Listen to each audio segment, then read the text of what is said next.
tal, amado pueblo? Dios les bendiga, ¿cómo están? Y muy felices Pascuas, si es que se puede decir felices. En realidad, sí, quien tiene a Cristo en el corazón puede tener una actitud de felicidad, de gozo, de paz, de bendición en su vida. Qué bueno es poder encontrarnos por este medio, poder estar juntos delante del Señor, alabando, bendiciendo al Señor, gozándonos en la presencia de Dios con todo nuestro corazón. Dios es bueno y Dios bendice nuestras vidas. ¿Sabe? La Biblia dice en Hebreos capítulo 11, versículos 23 en adelante, nos da una serie de virtudes, podríamos decir así, de Moisés, algo que sucedió en su propia vida. Hebreos 11, 23 en adelante, dice que Moisés cuando nació fue escondido por sus padres porque lo vieron un niño hermoso. También dice luego que Moisés, hecho ya grande, rehusó ser llamado hijo de la hija de Faraón, por una cuestión muy interesante, escogiendo, dice, antes ser maltratado con el pueblo de Dios que gozar de los deleites temporales del pecado, teniendo por mayores riquezas el vituperio de Cristo que los tesoros de los egipcios. Y aquí hay una virtud maravillosa. Dice, porque tenía puesta la mirada en el galardón. Y estamos en una semana muy especial, en un tiempo muy especial, en el cual es necesario que nosotros comencemos a mirar más allá de las fronteras de lo imaginable, que comencemos a mirar al Señor, comencemos a mirar hacia la eternidad.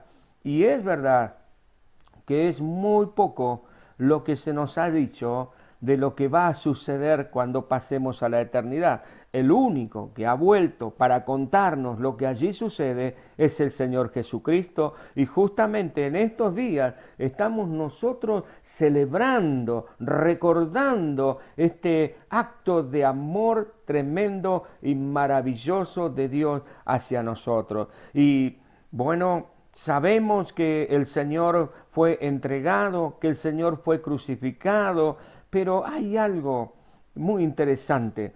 ¿Qué sucedió entre el viernes a las 3 de la tarde, cuando Jesús entregó su espíritu, y el domingo aproximadamente a las 6 de la mañana, cuando las mujeres fueron al sepulcro y lo encontraron vacío? Hay en verdad hechos asombrosos en torno a la Pascua del Señor. Esos hechos maravillosos, esos hechos que a nosotros nos están ayudando, bendiciendo, y que nos abren nuestro entendimiento para poder ver más allá de nuestra existencia terrena. El conocer, el saber lo que Jesucristo hizo en estas horas es tan importante, que nos alienta, nos fortalece, nos ayuda. Así que vamos a ver por un momento aquellos hechos asombrosos, esos sucesos asombrosos en torno a la Pascua.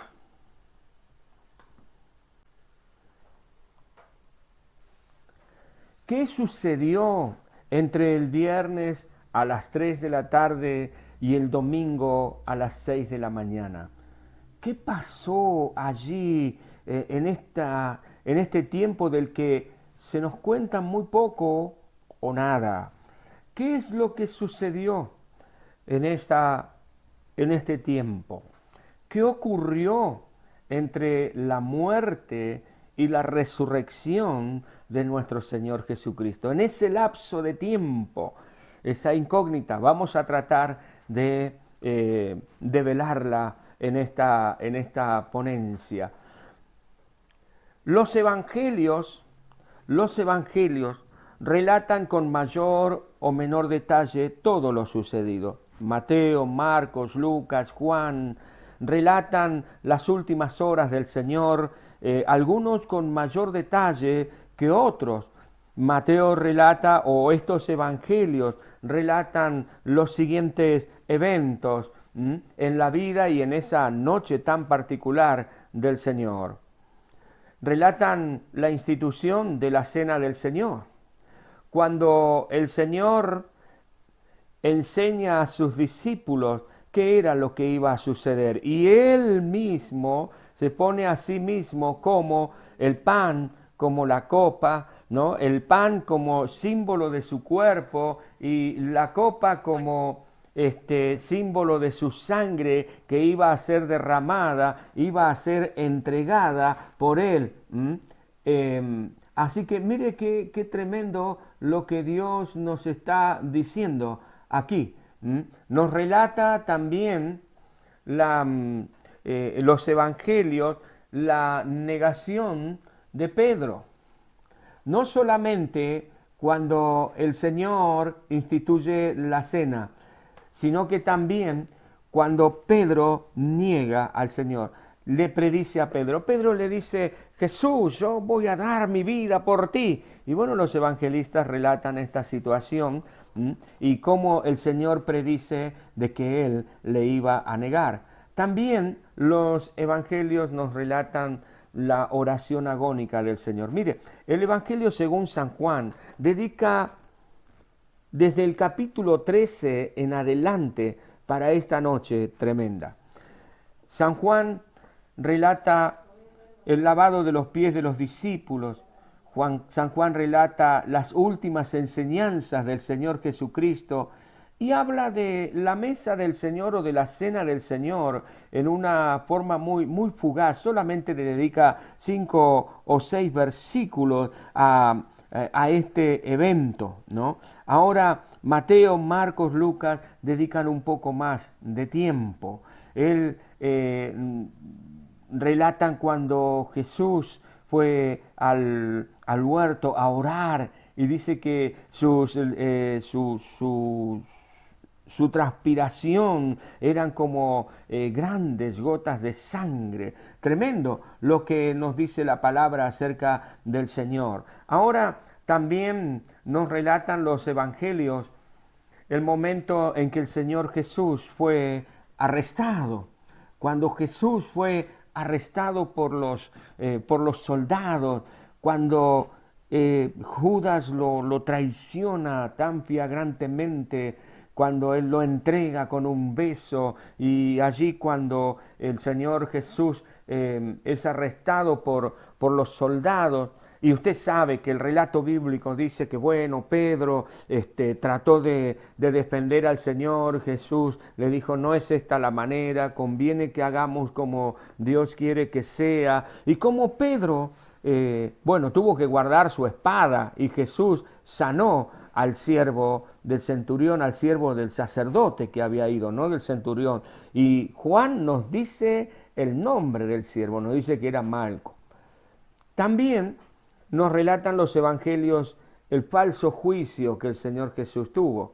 Nos dicen cómo fue, cómo sucedió toda esta situación, con más o con menos detalles, enfocando en la vida de Pilato, un poco en el Sanedrín, en los religiosos del tiempo de Jesús, en los ancianos, y cómo ellos mismos se maldijeron cuando dijeron de que la sangre de este hombre fuera sobre ellos y sobre sus propios hijos. También vemos la negación de Pedro allí en el patio de la casa.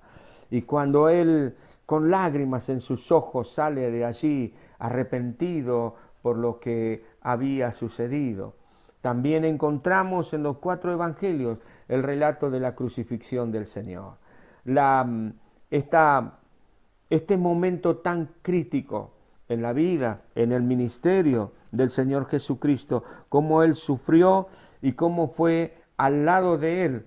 Fueron crucificados 2 personas más, uno a su izquierda, otro a su derecha, y cómo uno de ellos le injuriaba, le maldecía, y el otro se arrepintió delante del Señor.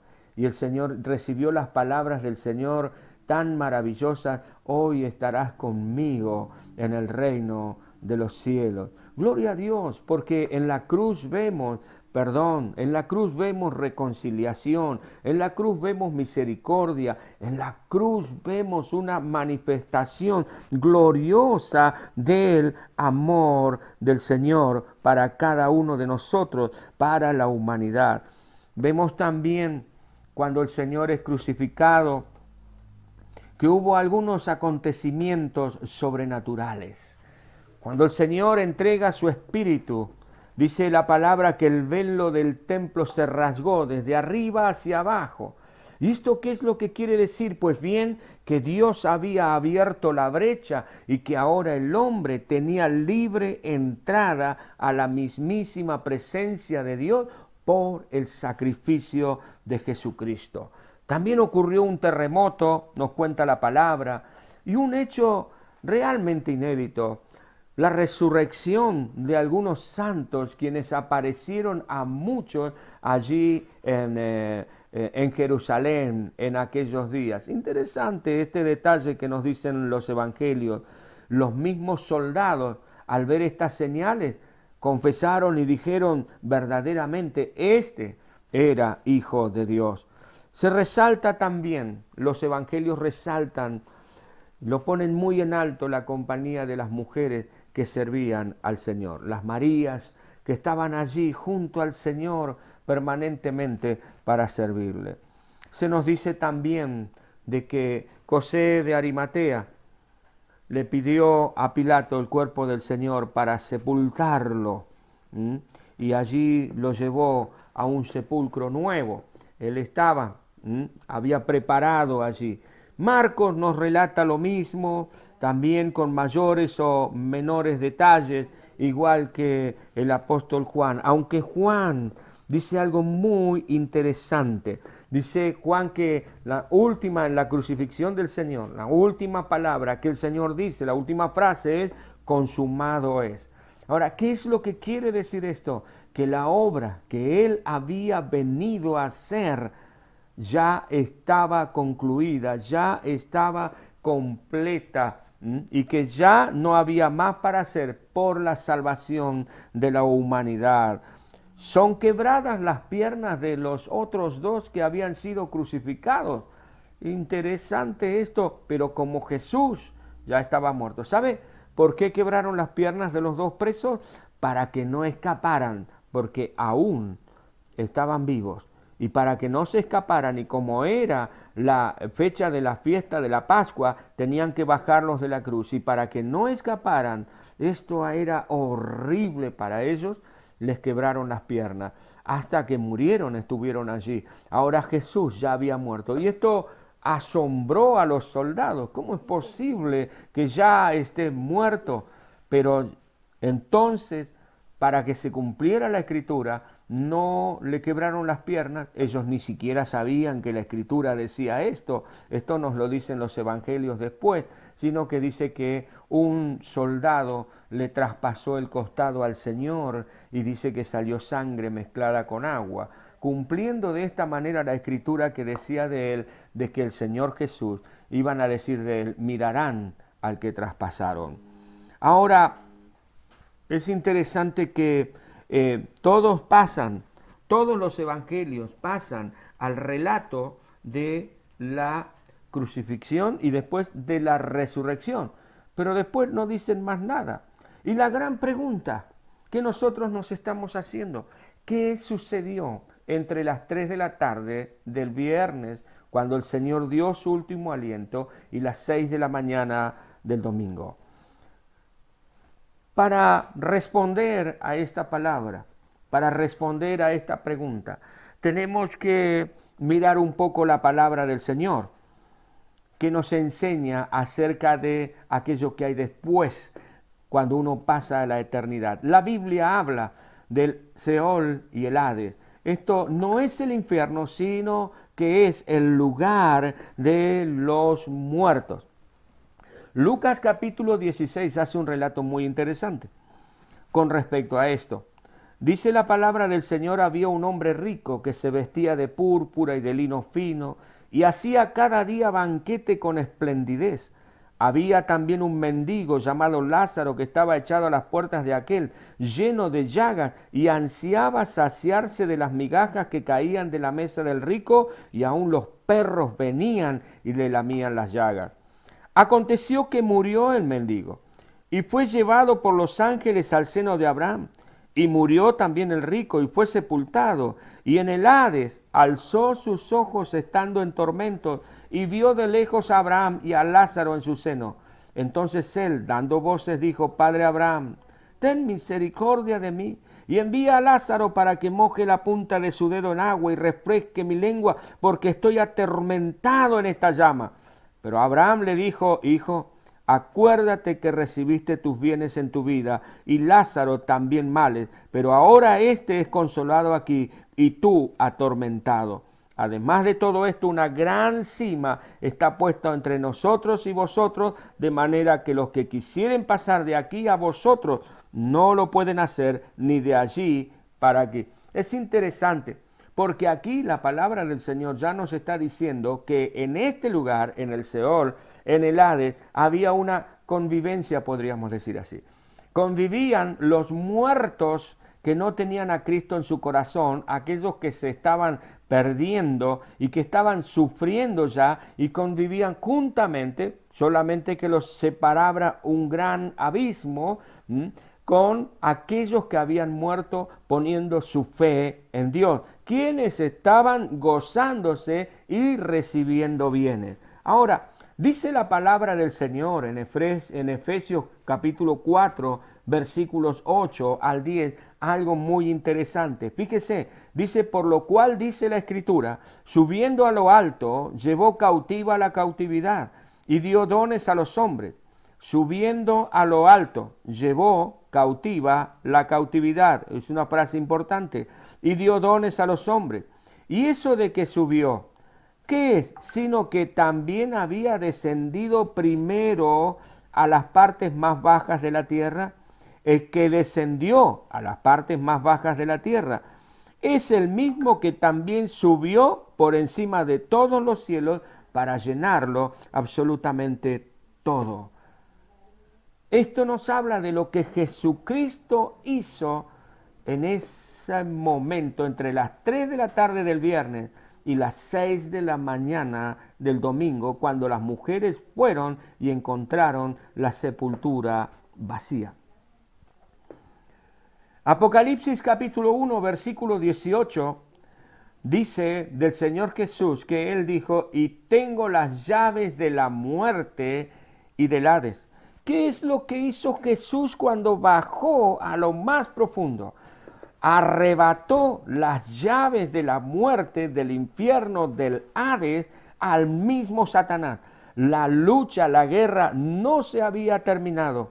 Jesucristo dio su vida en la cruz del Calvario, pero en ese momento, cuando expiró y su espíritu fue a las profundidades, allí se desencadenó una batalla, una torrente de luz, un torrente de santidad y de bendición descendió a ese lugar y arrebató de manos de Satanás, el diablo, las llaves de la muerte y del infierno. Mis amigos y amigas, la muerte como estado y la región de los muertos como zona delimitada no pudieron retener al Señor.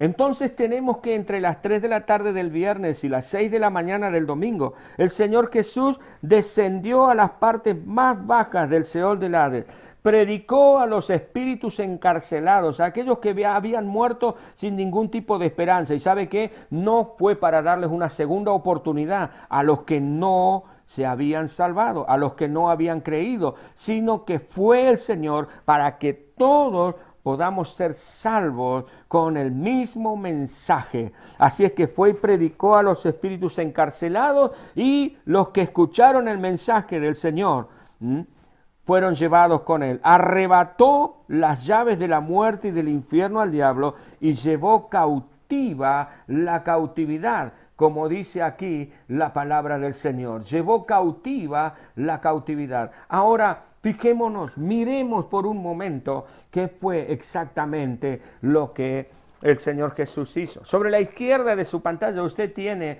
lo que era antes de que el Señor Jesucristo diese su vida en la cruz del Calvario. Estaba el Hades y había una gran división, un gran abismo entre ellos. De un lado estaban los muertos que no tenían a Jesucristo o que no habían creído en Dios, que no habían depositado su confianza en Dios, los infieles. Y del otro lado estaban aquellos espíritus de los creyentes, de Abraham, de Jacob, en fin, del mismo Lázaro que nos cuenta la historia de Lucas.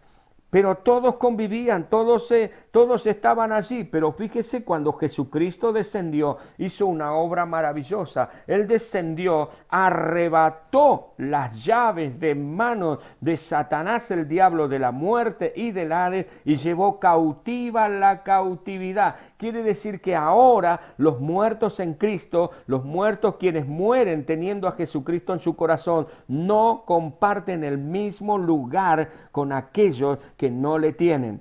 Quienes no tienen a Jesucristo en su corazón, ellos están allí sufriendo, esperando el día del juicio.